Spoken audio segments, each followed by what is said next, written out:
Le quiero dar la bienvenida a Diana Tudela de Avanza País, que está con nosotros ya. Bienvenida. ¿Cómo estás, Diego? Buenas noches. Bien. ¿Qué comentarios de la inesperada remoción de Denise Miralles? Bueno, la verdad es que nosotros desde Avanza País hemos visto un poco de manera externa todo estas idas y venidas y la conformación del gabinete, porque la verdad es que esta conformación está siendo orquestada por bancadas como APP, Podemos y las bancadas de izquierda que llevaron a Balcázar al poder.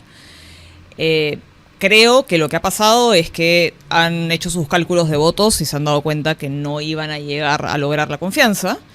Y han decidido poner en pausa la solicitud de confianza al Congreso. Creo que es lamentable que hayan fuerzas políticas que vean la conformación del gabinete como una oportunidad más para llenar cuotas dentro del Estado, ven al Estado como una agencia de empleos, y eso es muy preocupante de cara a que tenemos un proceso electoral en un mes. Creo que es bastante grave. Se ha hablado de estrategias, supuestas estrategias, ¿no? De que en realidad se querría postergar la confianza para después de la primera vuelta.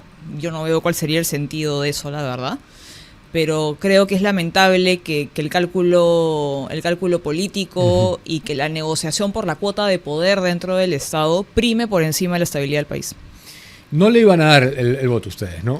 Nosotros inicialmente nos pronunciamos en contra del gabinete por dos motivos, porque la presentación del ministro de Energía y Minas en el Congreso de la República frente a la crisis energética fue paupérrima. La verdad es que se sentó a escuchar las intervenciones de los congresistas, no planteó ninguna solución concreta cuando existían medidas en manos del gobierno que se podían tomar de manera inmediata, y además las medidas que se plantearon luego, entre las cuales estaba regresar a los alumnos a clases virtuales, para nosotros era una solución que francamente dejaba mucho que desear, y es por eso que nosotros inicialmente planteamos la posición contraria al gabinete.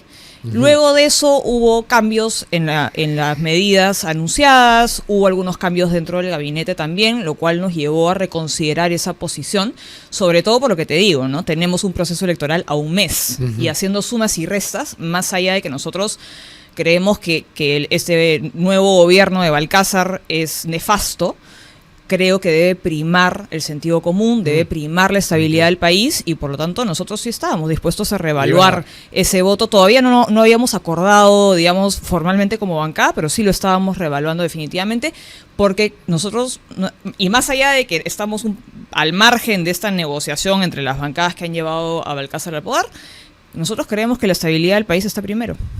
Ok, pero ustedes no estaban contemplados entre esos 35 votos, serían adicionales. ¿Adicionales a qué? A los 35 que se habían calculado que ya tenía. Que solamente claro, tenía. Porque nosotros inicialmente nos habíamos pronunciado en contra, y luego de los cambios que se hicieron tanto en las medidas anunciadas por el gobierno frente a la crisis energética y algunos cambios en algunas carteras, estábamos abiertos a reconsiderar esa posición, ¿no? Solamente han cambiado 6 carteras. Seguramente tienen que reunirse como bancada y debatirlo, pero hoy, si tuvieras que decir, al solamente haber 6 cambios, ¿creen que mantendrían la postura? Al solamente haber 6 cambios. ¿De acá a 30 días para mantener la confianza que le iban a dar? Bueno, tendríamos que ver que si es que van a solicitar la confianza en 30 días, si efectivamente van a esperar 30 días. A mí me parece una irresponsabilidad esperar 30 días para volver a solicitar. Antes. Puede ser antes, claro. Okay. Debería ser antes. Ojalá, porque ya la imagen que damos al mundo verdaderamente es... Por supuesto, y nuevamente, o sea, en julio este gobierno se acaba y todos se van a su casa. No tiene ningún sentido postergar una cosa tan importante como el voto de confianza, porque finalmente no estamos avanzando hacia ningún lado. No hay dirección. No tener un gabinete implica que estamos sobreviviendo en piloto automático. Ahora, he reportado en detalle las implicancias, las cifras de la ley que modifica el régimen CAS. Yo me niego a pensar que tú has votado a favor de eso. No ¿Tú he votaste a favor de eso? No he votado a favor de eso. Porque he leído que algunos de Avanza sí, o se abstuvieron cuanto menos. Seguramente algunos se deben haber abstenido. Yo no he votado a favor de una medida así, porque considero que es una medida que responde a una agenda que lo único que hace es hacer que el empleo formal sea un privilegio para unos pocos, que incrementa de manera desmedida el gasto público y que en el fondo constituye una especie de contrarreforma de la cual hemos venido siendo víctimas durante las últimas décadas. No ha habido una gran asamblea constituyente, no ha habido una gran reforma constitucional que cambie nuestro modelo económico, pero la verdad es que durante los últimos 15 años han habido una serie de modificaciones de carácter legal o incluso infralegal, que lo que han hecho en la práctica es deshacer un poco, o bastante diría yo, las reformas que se implementaron en los 90 y que nos permitieron crecer sin pausa durante 30 años, y creo que esta es una de esas medidas que forman parte de una contrarreforma. Es un golpe, ¿ah? Sí, por supuesto, es un es golpe gravísimo. para la gente. 95 votos a favor, no hay ni un voto en contra.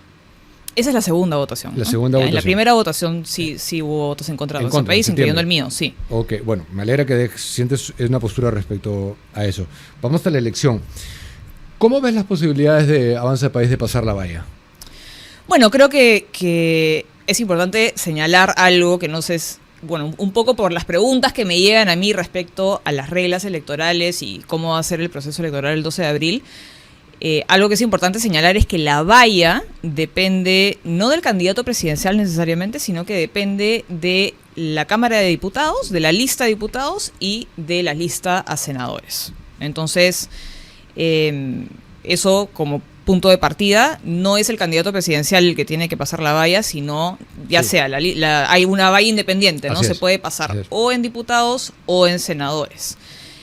Dicho eso, creo que la elección todavía, a pesar de que solamente falta un mes, todavía no está definida. Hay tal nivel de fragmentación política en este momento que, salvo los dos candidatos que están punteros, todo lo demás está indefinido. Entonces, creo que todavía es muy temprano, aunque suene paradójico, para poder decir si es que, digamos, vamos a pasar una segunda vuelta. Yo creo que sí vamos a pasar la valla, pero creo que el resultado todavía lo vamos a ver en algunas semanas. Ok, pero digamos, te quería preguntar por el hecho de que he visto que has estado haciendo recorridos por emporios comerciales, mercados, sí, claro, en contacto directo con el que emprende y los microempresarios, ¿no? Sí, claro, porque yo estoy postulando por Lima Metropolitana en la Cámara de Diputados con el número 1, estoy liderando la lista, por lo tanto estoy haciendo mucha campaña en Lima, recorriendo muchos distritos, muchos mercados, muchos establecimientos comerciales, zonas comerciales sobre todo, y estoy saliendo casi todos los días. En esos recorridos me interesa saber cuál es el principal reclamo. ¿Cuál es lo principal que te dicen los empresarios, los emprendedores, que urge solucionar? Bueno, la inseguridad. La inseguridad es el principal reclamo, los extorsionadores, los asaltos. Creo que ese es definitivamente el principal reclamo.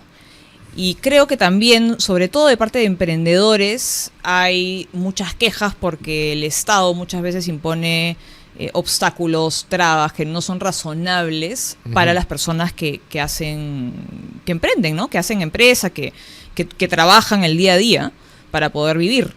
De hecho, este fin de semana estuve en un mercado en Independencia y muchos de los vendedores que estaban en el mercado me reclamaban que la municipalidad no los dejaba vender en la calle, que les confiscaban sus bienes, cosa que considero que es inaceptable. El Estado puede no darte permiso de repente para ubicarte en una esquina en particular, pero no tiene derecho a confiscarte tus bienes por haber estado ubicado en una esquina, digamos, en la cual no deberías.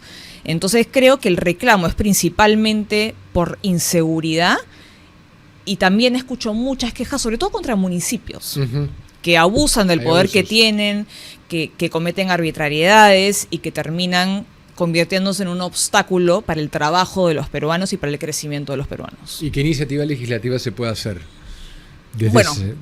Yo no estoy muy segura de que se pueda solucionar un problema de esa magnitud, porque creo que el Estado ha venido creciendo desmedidamente durante los últimos 15 años. Creo que es parte de esta contrarreforma de la cual te hablaba al principio de la entrevista. Y creo que es necesario hacer recortes. Creo que es necesario, digamos, los gobiernos locales han terminado abusando de esta autonomía de la cual gozan a nivel constitucional. Entonces, creo que hay muchas reformas que se tienen que hacer, tanto desde el Ejecutivo, principalmente desde el Ejecutivo, diría yo, como desde el Legislativo. Yo en el Congreso me he dedicado en gran medida a luchar contra esta, digamos, obstaculización que genera el Estado, que generan las municipalidades, que generan los gobiernos regionales, al emprendimiento, a la libre iniciativa privada. De hecho, he tenido una clínica jurídica dentro del Congreso dedicada exclusivamente a ayudar a emprendedores a enfrentarse a medidas abusivas, irracionales o incluso ilegales que son impuestas por las municipalidades y que les impiden trabajar, que les impiden crecer. Entonces, creo que hay mucho que se puede hacer legislativamente y ese ha sido el principal enfoque que he tenido yo en el Congreso, pero creo que es un problema, digamos, más grande que se tiene que resolver principalmente desde el Ejecutivo, haciendo un proceso de simplificación radical del Estado y de simplificación legislativa también, porque tenemos una cantidad de normas, una cantidad de leyes, una cantidad de tramitología que significan, digamos, un obstáculo, una traba para la gente. Y además, algo de lo que no se habla es que es también una fuente generadora de corrupción gigantesca.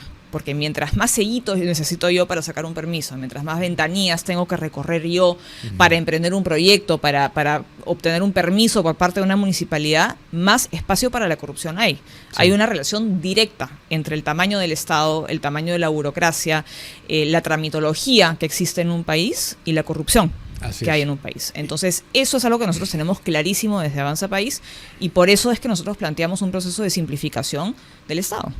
Ok, esa es la visión, entonces, aprovechando que vas en la fórmula presidencial de Avanza, algún tipo de delimitación de alcance, por ejemplo, de los municipios, de que no puedan estas exigencias ser...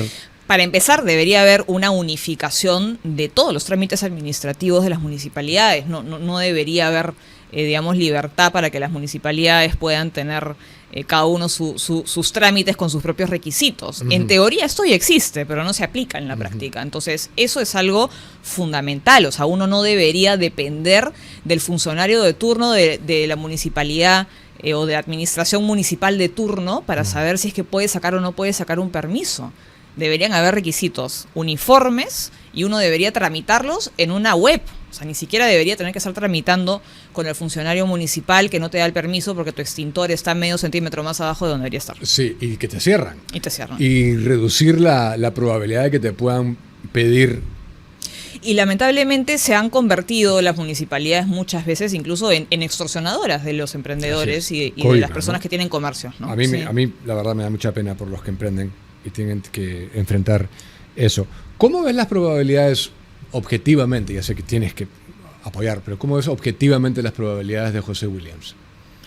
Bueno, yo creo, como te digo, en verdad nada está definido todavía. Creo que esta es una elección sui generis, creo que no tiene precedente en el Perú una elección con tantas fuerzas políticas participando, que dicho sea de paso, nosotros propusimos en el Congreso que se permita a los partidos no participar en esta elección sin que pierdan su inscripción, justamente para evitar esta situación. No se aceptó, porque creo que hay intereses por parte de ciertas fuerzas políticas de que eso no sea así. Pero en este contexto en el cual tenemos este nivel de fragmentación política, creo objetivamente que no es posible predecir todavía cuál va a ser el resultado de esta primera vuelta. Yo recuerdo otra vez de este quinquenio, en más de una ocasión escucharte decir que si no se hacían ciertos cambios necesarios, se iba a repetir la crisis. Y de hecho esa es otra de las propuestas que tengo yo de cara al siguiente periodo, si es que la ciudadanía decide renovar su confianza en mí. Yo pienso seguir impulsando una reforma política, pero una reforma política de verdad, porque se han hecho muchas reformas políticas que han terminado siendo reformas políticas superficiales, que han maquillado un poco la forma en la cual funcionan nuestras reglas electorales, pero no han hecho ningún cambio de fondo. Creo que se han aprobado algunas cosas que mejoran un poco nuestro sistema, como la bicameralidad, por ejemplo, pero no es una reforma que cambie de fondo cómo funciona nuestro sistema político. O sea, pendiente quedó los distritos uninominales. Los distritos uninominales, renovar el Congreso más frecuentemente, idealmente a mitad de un quinquenio, a mitad de un periodo presidencial. Y además creo que el voto tiene que ser voluntario, porque lo que genera el voto obligatorio es que los partidos políticos no tengan que hacer un trabajo real de convencimiento del ciudadano. Y genera incentivos además para que decenas de partidos prueben suerte. Al final todo el mundo tiene que ir a votar, por alguien se van a decidir al final. Creo que tenemos reglas electorales que están generando la situación que estamos viendo hoy en día en este proceso electoral. Creo que lo que quieren los peruanos es un sistema de representación que les genere políticos que realmente digamos, respondan a un criterio de representación, que haya un sistema que no los haga elegir entre 100, 200, 300, incluso 600 candidatos. Y lamentablemente tenemos un sistema electoral que está pensado en los partidos, para los partidos, y no está pensado en el elector. Uh-huh. Y eso es lo que tiene que cambiar. Ahora, evidentemente es un cambio difícil de impulsar. Yo lo he impulsado durante estos 5 años en el Congreso, pero evidentemente ha habido mucha resistencia por parte de fuerzas políticas que no solo han diseñado este sistema, sino que además se benefician de este sistema. Los cambios que yo estoy planteando, que son básicamente que no tengamos un sistema de representación proporcional que genera este nivel de dispersión política, sino que tengamos un sistema de elección uninominal, es decir, que por cada circunscripción electoral haya un representante en el Congreso, que además reduzcamos el tamaño de las circunscripciones electorales para que haya una representación, una relación mucho más directa. Además, renovar el Congreso más frecuentemente va a generar que los ciudadanos puedan evaluar y premiar o castigar el trabajo de sus representantes. Todo eso lo que hace es favorecer al ciudadano y generar un sistema que sea realmente representativo, no lo que tenemos ahora. Pero claro, es un cambio disruptivo, es un cambio que cambia radicalmente, digamos, el statu quo electoral, político que tenemos en el Perú, y eso evidentemente va a generar resistencia, pero no por eso tenemos que, digamos, dejar que las cosas sigan como están. Y por eso es que yo, a pesar de que no he logrado impulsar o aprobar estos cambios en este periodo, estoy convencida de que poco a poco vamos a ir generando cada vez más presión ciudadana y más apoyo político para poder implementar estos cambios. 3 reformas quedan pendientes. ¿Las vas a plantear ahora en diputados para seguirlas persiguiendo? Si se logra lo de distritos uninominales en Lima, ¿cuántos distritos tendríamos? Bueno, yo planteé inicialmente que hayan, como hay 33 sitios para Lima, que Lima esté dividido en 33 circunscripciones, con un número de habitantes más o menos igual en cada una de estas 33, y que cada una de estas elija a un representante. Es decir, los partidos políticos ya no presentan listas con 33 candidatos para Lima,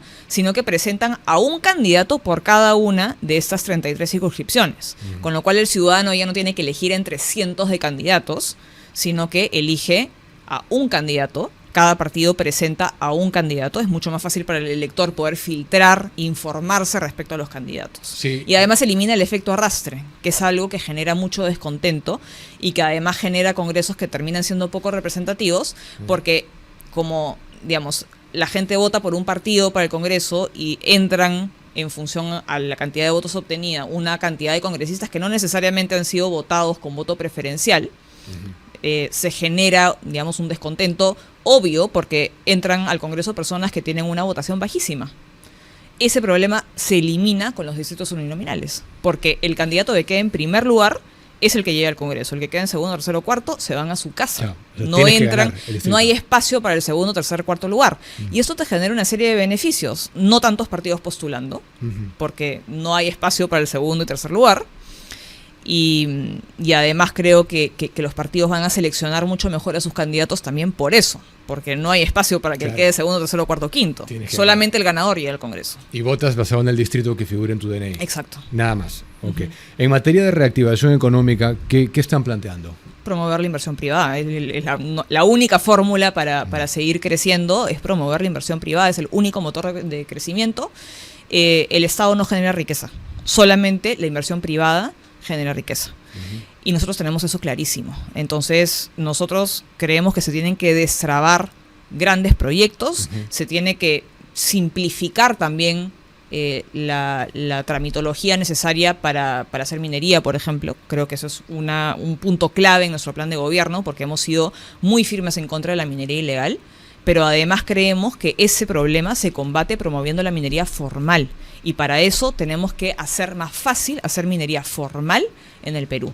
Creemos en la inversión privada y en facilitar y promoverla. Por ejemplo, tenemos ahora, digamos, un problema energético generado en gran medida porque desde el 2011 en adelante se ha paralizado la exploración y la explotación de yacimientos de gas o de petróleo por parte de la izquierda, dicho sea de paso.